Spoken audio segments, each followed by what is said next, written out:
Neel, I'd love to talk send it over to you about the difference of payment reform and care delivery reform and how you think about those together, separate. Yeah, I mean, healthcare reform is two things, right? And the purpose of payment reform is delivery reform, but I think that we often forget. And actually, to Julian's point, huge evangelist of the idea that clinicians should be. But, health economists are sometimes like astronomers looking through a telescope at a planet that clinicians and patients live on. And so I think oftentimes, we make payment designs and then we just assume that clinicians are going to chase the carrots and sticks in the right way.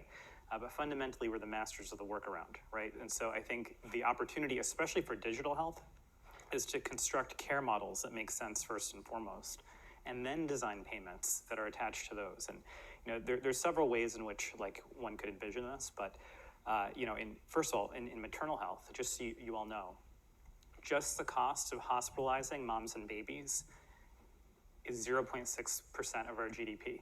So if we were in Julian's kindergarten class, his son's kindergarten class, you could spread the whole GDP across the table, and you can see the cost of hospitalizing moms and babies with your naked eye.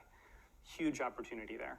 A lot of it is driven by C-sections, which is the most common surgery performed on the people in this room. Even though there's a lot of dudes in this room, it's still the most common surgery. It's a 50% margin per case.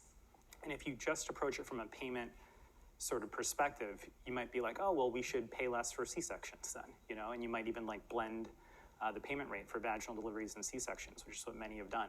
It turns out, though, that vaginal deliveries cost more than C-sections. They're very labor intensive, literally and figuratively, right? You've got to staff one nurse to one patient. Turns out the modern labor floor is functionally an ICU. You've got one-to-one nursing, and then people stay there for hours, maybe days.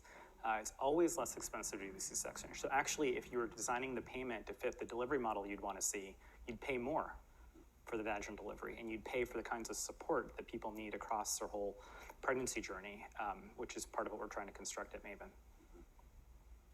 I want to see that model. That sounds good.